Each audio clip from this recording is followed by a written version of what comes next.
Live from the Busted Weather Coverage Studios in Central Alabama, this is a weather update. Hello, welcome to the stream. We're gonna go over a couple things today.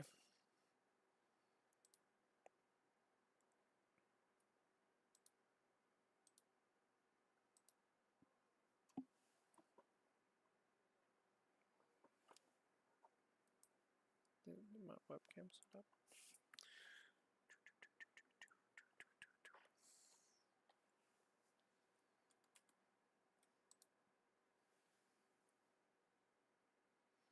Hello.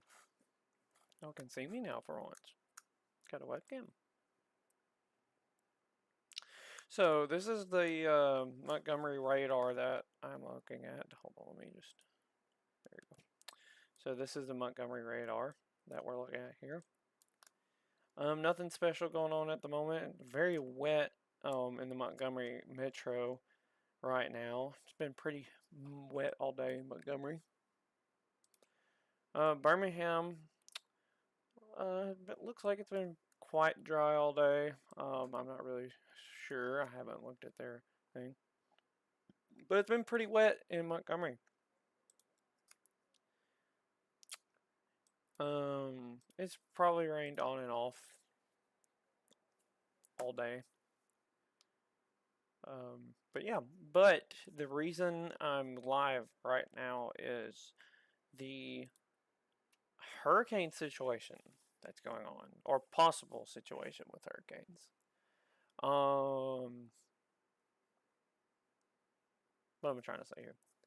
So, possible on August the 20th that we may have a hurricane make landfall on the eastern or southeastern United States.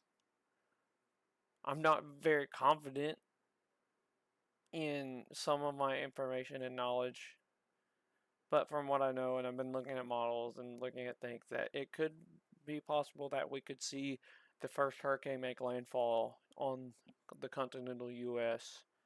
in 2025 on August the 20th. So here, this is the high resolution HRRR.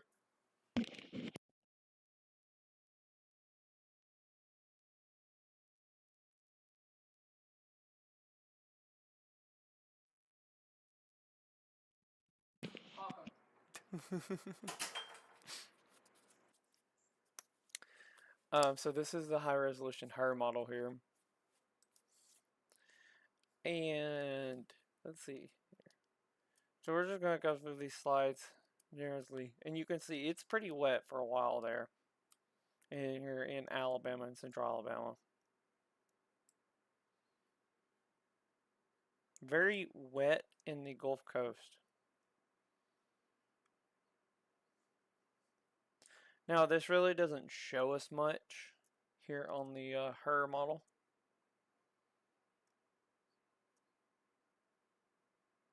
The high resolution rapid refresh radar, I do believe is what it is.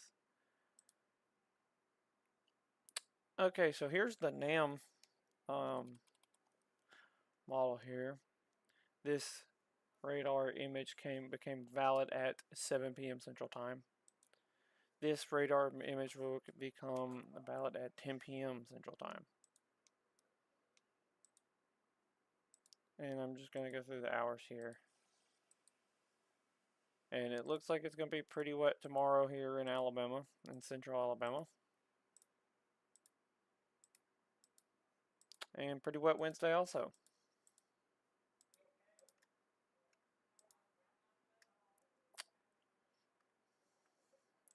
And here's the GFS model. This became valid at 00Z today. Or it will become valid at 7 p.m.? It became valid at 7 p.m. So we're just going to go through these slides here.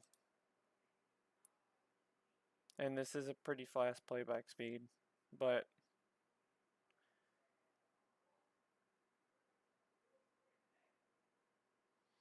And there you can see this low right around here in this area. That's her. That I do believe that is her. Now it's Tropical Storm Erin. But we'll just keep going here.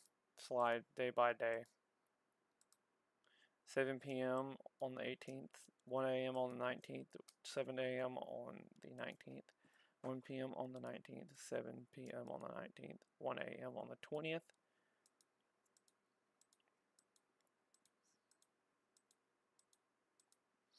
And so the newest model here, I haven't looked at, I should have looked at this today, but it almost shows it possibly not hitting the continental U.S.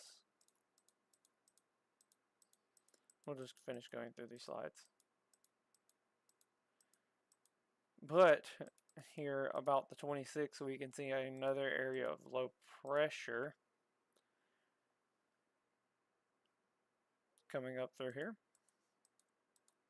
And that possibly could also lead into hurricane type activities. So this is the 32 kilometer NAM mesoscale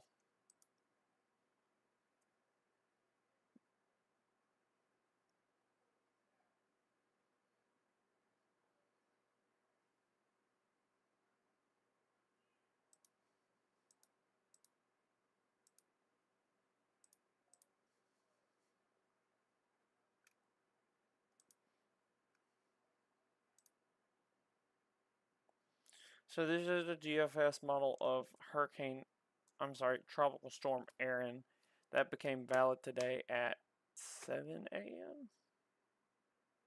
I think.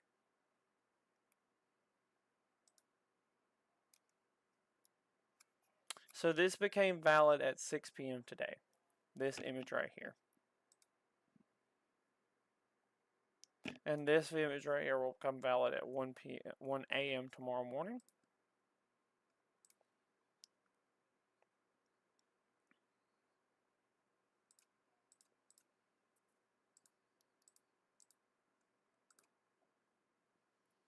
Here's a little wind direction map here for you.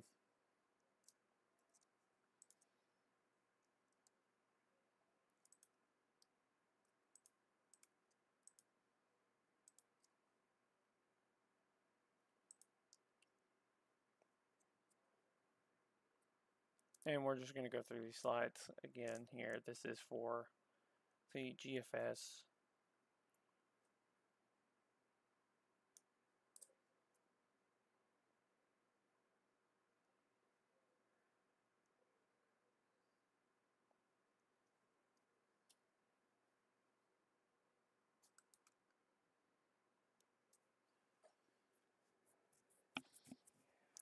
So this shows, the newest model shows it just coming off the coast of the east, coming off the east coast and not making landfall. Models earlier were showing it either leading up into the Houston, Galveston area, up through Louisiana, Mississippi, and Alabama, or hitting the east coast of Florida and going across the west coast and cutting up this way. And then some of them just showed it taking this curve and hitting South Carolina, Georgia, and then dissipating up around the Kentucky, Tennessee area. So let's go and look at some slides. This was valid at 8:30 today. This was the alert model for this is the alerts in the area. As you can see, there's a lot of red and orange over on the west coast. Those are high wind and those are high wind watches and warnings. And a couple red flag warnings also looks like they're there.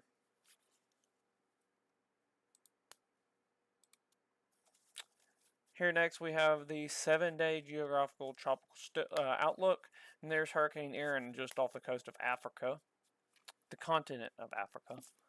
And there's a couple tropical depressions. The one out here in the Gulf of America is a 0% producing, and I think these are also between 0 and 20% of producing out here in the Atlantic Ocean.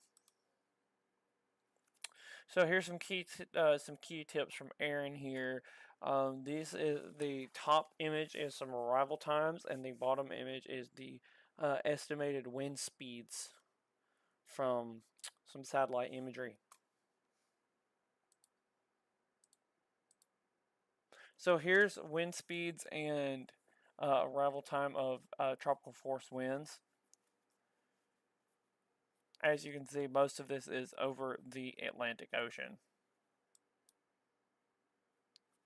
And here's rip currents for the area, and I'll go ahead and we can zoom in on this, I think. I do believe. No, it's not working. But the yellow is moderate, and red is high.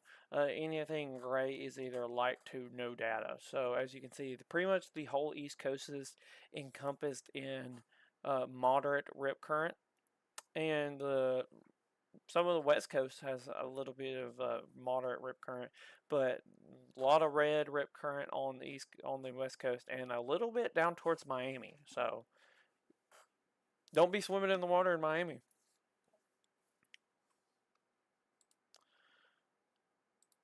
So this is pretty much all I had for y'all today. Just a little update on what's going on in tropical weather in the Atlantic and what could affect us.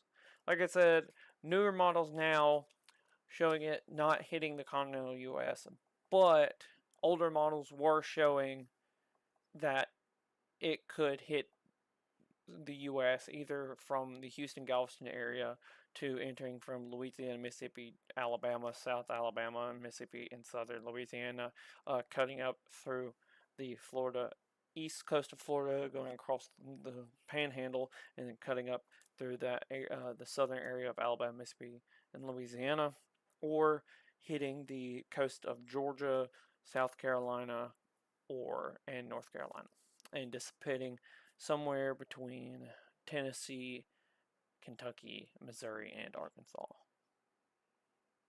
So I'll keep looking at this and checking weather models and all that, and if anything changes, I'll go live again and make some more updates. Thanks for watching, guys.